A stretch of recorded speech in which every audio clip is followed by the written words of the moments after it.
Nesse vídeo eu vou tratar com vocês a respeito dos fundos de investimento em infraestrutura, os FIINFRA. Então vem comigo. Salve, salve, investidores! Como é que vocês estão? Sempre lembrando que antes de continuar, você clica no botão aqui embaixo de inscrever-se para ajudar esse canal. E afinal de contas, o que seriam os FIINFRA? Eles são fundos de investimento no setor de infraestrutura e isso é feito através de debêntures incentivadas. Lembrando aqui o que são debêntures. Debêntures são títulos de dívida privados emitidos por empresas, sociedades anônimas que queiram captar recursos não através de instituições financeiras, mas sim através do mercado de capitais, com um custo de dívida mais baixo, razão pela qual acaba sendo um instrumento para crescimento das empresas muito utilizado, e principalmente no setor de infraestrutura, em que nós temos um país muito carente de infraestrutura. Então, diante dessas debêntures incentivadas, que eu trarei ali para você a legislação, você tem uma forma de alavancar o setor de infraestrutura no país com custo de crédito mais baixo e ainda com estímulo aos investidores através das incentivadas.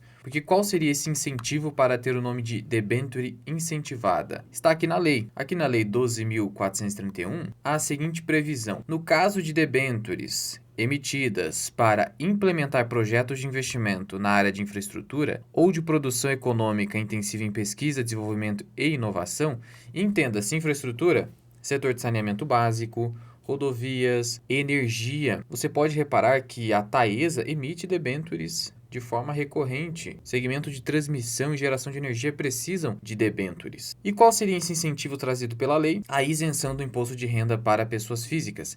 E para as pessoas jurídicas, você tem uma alíquota de imposto de renda diferenciada de apenas 15%. Não segue aquela tabela regressiva do imposto de renda, que a cada 6 meses vai caindo, começando com 22,5% até chegar à última alíquota de 15%. No caso aqui das debêntures incentivadas, em que você tem como credores pessoa jurídica, é apenas de 15%. Então você não tem essa necessidade de regressão para chegar a 15%. E para a pessoa física, que é o nosso caso, é zerada, completamente zerada. Por isso que as debêntures incentivadas são muito interessantes como instrumento de renda fixa. Você consegue ter um retorno superior em relação às debêntures comuns e, não raro, um retorno superior em relação a outros instrumentos de renda fixa, como por exemplo a LCI e a LCA, que são isentas de imposto de renda, mas dificilmente você vai conseguir uma rentabilidade superior que uma debênture incentivada.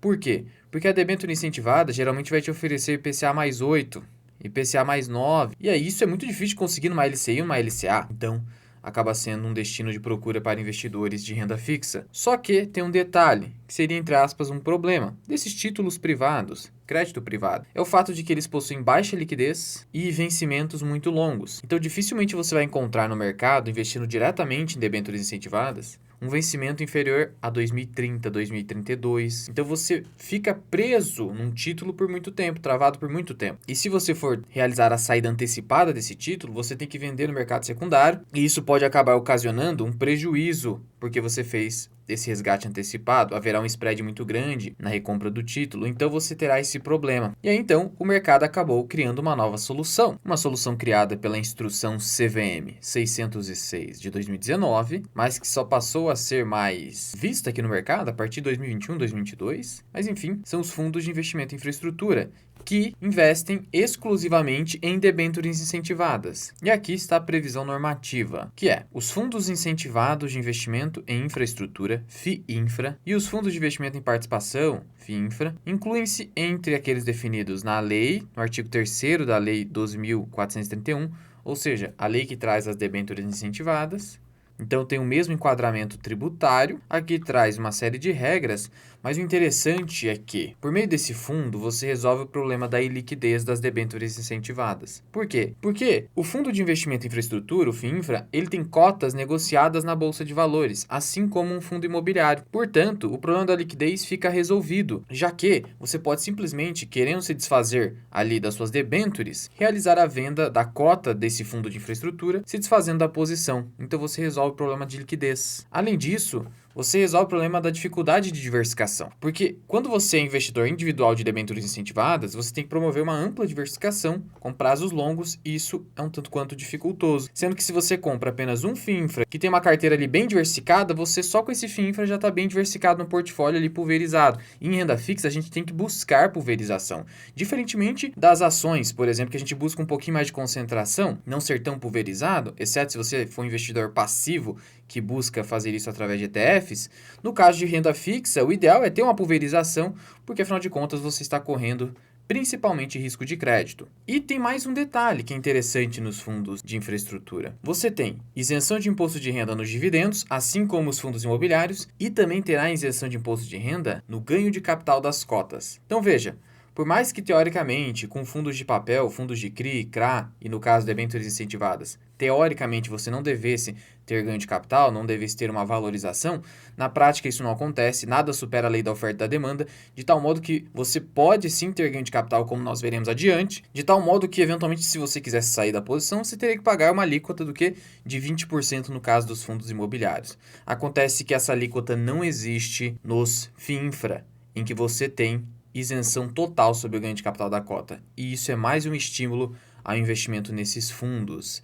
E eu já falei para vocês diversas vezes que o grande impacto que acaba pesando sobre o investidor em termos de rentabilidade no longo prazo são os impostos e outras taxas. Se você elimina o máximo possível ou procrastina os impostos, a sua rentabilidade cresce de uma maneira muito mais acelerada. Claro, por meio de um FII Infra, você não vai eliminar as taxas, terá ali a taxa de administração. Mas basta que você escolha um fundo que tem uma taxa de administração razoável, que não impacte tanto a sua rentabilidade, você consegue ter ali um bom investimento em renda fixa, né? Porque afinal de contas você está investindo em debêntures de infraestrutura, mas as cotas vão oscilar ali no mercado. É interessante notar aqui que, sob o aspecto tributário, o FII Infra vence fundo de papel com tranquilidade. Mas não só isso, o FII Infra vence em termos de segurança. Segurança, sim. Um fundo de papel, um fundo de CRI, ou até um fiagro de CRA, você tem ali uma exposição a CRI e CRA, obviamente. Os CRI e CRA, você nunca sabe qual o risco de crédito que você está correndo. Sabe por quê? Porque, ao contrário do que se possa pensar no primeiro momento, quando você vê lá CRA da Klabin, CRI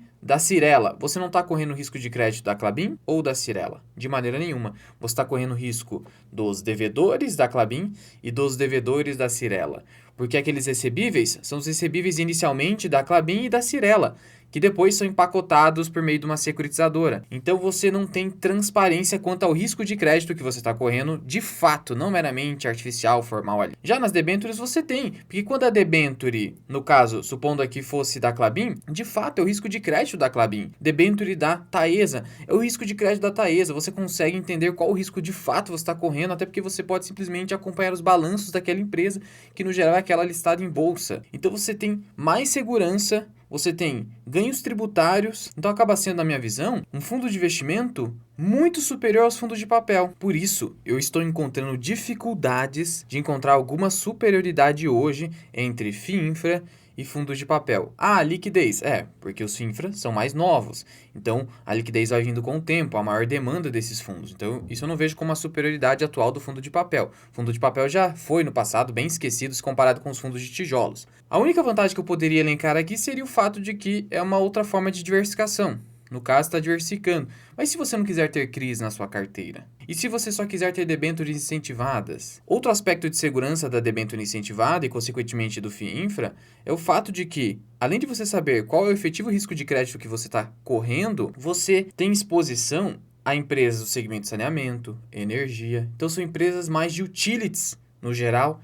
Isso promove ainda mais segurança do que empresas do setor imobiliário, que muitas vezes são extremamente alavancadas, super arriscadas. É por isso que eu, particularmente, se fosse hoje começar a investir em fundos de investimento, provavelmente, não é certeza, começaria pelos FII Infra. Não estou fazendo recomendação, é só o que eu faria eventualmente com o meu dinheiro, porque até agora está sendo difícil de encontrar desvantagens nesse tipo de fundo, exceto a taxa de administração, mas daí você vai controlar ali, não pagar acima de 1%, se for o seu critério. No geral, eu tenho como critério não pagar mais do que 1%. Você vai avaliar também a rentabilidade que o fundo vai te produzir, você vai olhar a carteira dele, assim como você olha no relatório gerencial do seu fundo de investimento imobiliário. Atualmente, se você digitar no Google B3 FII Infras listados, você vai ter poucos aqui, até porque são uma forma de investimento muito nova. Então você tem aqui, atualmente listados na B3, apenas 12. Então você tem aqui BDIF do BTG, CPTI da Capitânia, você tem do Inter, você tem da Rio Bravo, Orama, Quineia, que é uma excelente gestora, Sparta, outra excelente gestora, Capitânia também, Sparta aqui de novo, Suno e XP. E também o Itaú aqui. E aqui dentro do Investidor 10, você consegue também, indo aqui em FIIs, clicando em Infraestrutura, olhar aqui esses fundos. E você vai reparar o seguinte nesses fundos. Eles já não estão mais tão baratos assim. Só olhando aqui em todos eles, no indicador preço sobre valor patrimonial, você tem o quê? Que eles já estão aqui, no geral, acima do valor patrimonial da cota. Veja, todos eles, com exceção do da XP e do BTG. Mas o da XP não à toa, já que esse fundo aqui, nós veremos adiante, não é muito bom. Mas vamos começar aqui com um fundo muito bom e outro mais ou menos, que é o caso da XP, só para a gente olhar internamente o que eles possuem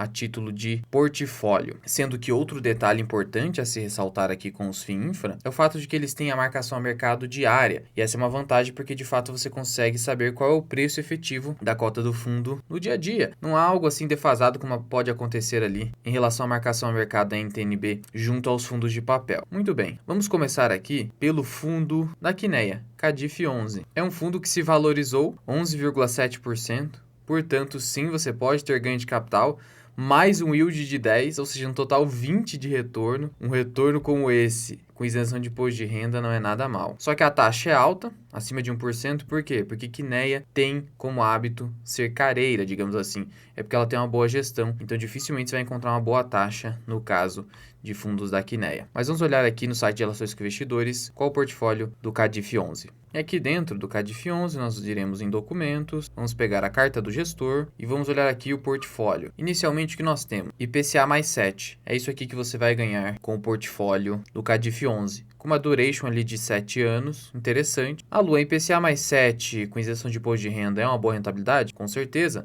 Hoje, com títulos públicos federais, você vai ter Tesouro IPCA 2029 e IPCA mais 5, com imposto de renda cobrado. Então, eu considero aqui um spread muito bom. Aqui você tem o rating da carteira do CADIF, algo que você não vai encontrar com essa didática, com essa transparência em fundos de papel. Por isso eu também critico a transparência dos fundos de papel. E aqui embaixo você tem a carteira de debêntures. Veja, Equatorial, Votorantim, Taesa. Isso aqui é muito interessante, porque olha as remunerações aqui do lado, a duration, o rating, muito transparente. Facilita muito a vida do pequeno investidor. E aqui embaixo te traz os setores. Transmissão, quase 35%. Você já falou, nossa, eu estou exposto a 35% do setor de transmissão, então eu estou muito tranquilo. Sim, por isso que estou falando que está muito difícil de encontrar alguma vantagem do fundo de papel frente a esses fundos. E aí você tem geração solar, então só aqui já é justamente a sua carteira de ações no setor elétrico, 50% aqui. Aí você tem aqui esse segmento que é um pouquinho pior, rodovias, mas você tem saneamento, que tem crescido muito, geração eólica aqui embaixo e termoelétrica. O único ponto arriscado aqui da carteira é rodovia, mas ainda assim é um setor que vem crescendo, que a Itaúsa ali está vislumbrando crescimento ao comprar a CCR, não é de tanto ruim assim. E o risco de crédito você tem aqui com transparência. Todos os títulos aqui acima de A. Então, uma carteira que rende IPCA mais 7, com isenção de imposto de renda, com um portfólio high grade, eu vejo como muito interessante. Mas não existe almoço grátis em economia, vocês já estão cansados de saber disso. Até por isso que hoje negocia com PVP relativamente alto. Em termos de volume médio negociado por dia, 2.600.000. Muitos fundos de papel negociam bem menos do que isso, então já tem ganhado tração ali entre os investidores. Agora vamos olhar aqui para o da XP Infra Debentures, para você ver a diferença de qualidade. XP de 11, XP de 11, RI, e aqui o relatório mensal do mês de junho. Taxa de administração é inferior, tá? 0,95, então isso é positivo, mas o barato pode sair caro, não olhe apenas para a taxa. Claro que a taxa não pode ser muito alta, mas se a taxa for um pouquinho acima da média de mercado, mas entregar um retorno interessante, como o caso do CADIF, pode fazer sentido, não é recomendação. Aqui no da XP tem uma taxa menor, mas vamos olhar aqui como funciona a carteira deles. A maior concentração é justamente no setor de transmissão, isso é positivo. Depois você tem geração biomassa, geração hídrica, beleza. Retorno do portfólio, IPCA mais 7 aqui também. Duration um pouco inferior, mas olha aqui a carteira.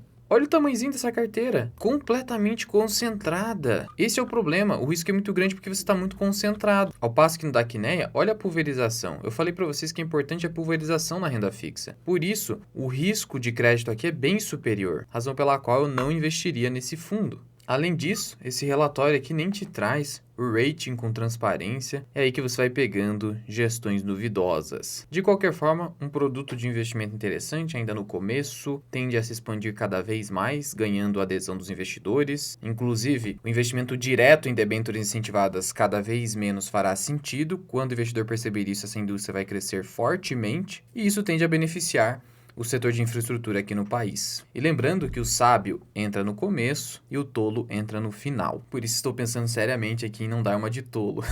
De qualquer forma, se você quiser aprender mais sobre investimentos, considere se tornar membro do canal associado Mirai. Você clica em Seja Membro, adiciona o nível 2 e tem acesso a aulas exclusivas. Já são mais de 70 aulas acumuladas. E também ao nosso mini curso de imposto de renda para investidores e tem ainda a chance de ter a sua carteira analisada por mim no quadro Analisando Carteiras. Ou, alternativamente, você pode contratar os meus serviços de consultor de investimentos, sou analista CNPI 3707, posso montar a sua carteira do absoluto zero, por escrito ou via consulta individual comigo por Google Meet, que dura pelo menos 1 hora. Para me contatar, basta enviar uma mensagem via WhatsApp que eu deixo aqui na descrição e no primeiro comentário fixado. Mas já vai deixando aqui nos comentários o que você achou desse novo produto de investimento. Qual seria o ponto negativo que você vislumbraria neles em relação aos fundos imobiliários, principalmente os de CRI ou até mesmo os FIAGRO de CRA. Muito obrigado por ter ficado comigo até aqui. Eu sou o Luan, esse que é o canal Mirai Investing. Até o próximo vídeo. Fui!